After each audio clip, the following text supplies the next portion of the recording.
Sa kasalukuyan na tayong sa pag-asa, patuloy pa rin nakakaapekto itong southwest monsoon o hanging habagat sa may southern Luzon, Visayas at Mindanao. Dahil dito ay asahan yung maulap na kalangitan na may paminsan-minsan mga pag-ulan.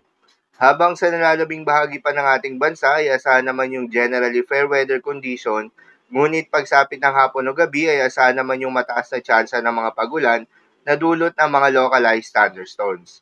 Samantala, yung binabantayan na low pressure area ay kasalukuyang nasa loob pa rin ng Philippine Area of Responsibility, ngunit wala na itong direktang epekto sa anumang bahagi ng ating bansa.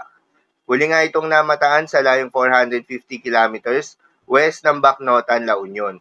Ang nasabing low pressure area nga ay mas tumaas pa yung tsansa na maging isang ganap na bagyo within the next 24 hours o nasa high chance na ito.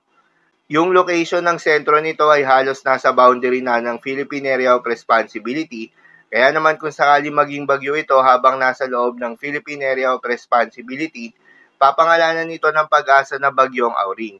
At ito ang kauna-unahang bagyo ngayong 2025. Regardless naman kung maging bagyo ito o manatiling low pressure area, ay asahan na palalakasin pa rin ito ang habagat na siyang magdadala ng mga pag-ulan sa malaking bahagi ng ating bansa.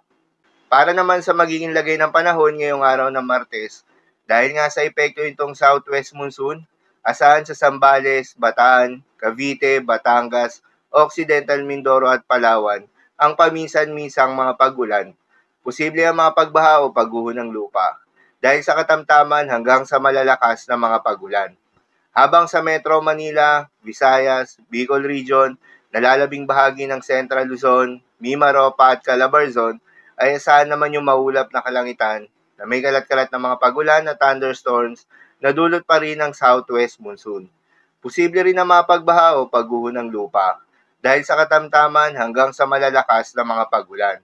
Habang sa buong bahagi ng Mindanao ay asahan naman yung bahagyang maulap hanggang sa maulap na kalangitan na may kalat-kalat na mga pagulan o thunderstorms na dulot pa rin ng southwest monsoon. Posible rin na mapagbaha o pagguho ng lupa during severe thunderstorms.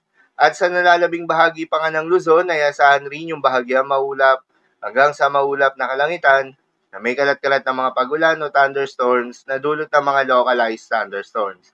Posible rin na mapagbaha o pagguho ng lupa during severe thunderstorms. Madalas, nabobuo yung mga thunderstorms na ito tuwing hapon o gabi na nagtatagal ng 1 hanggang 2 oras. Kaya naman ingat sa mga posibleng banta ng pagbaha at pagguho ng lupa, lalong-lalo na sa mga lugar na inuulan na noong mga nakaraang araw pa. At para naman sa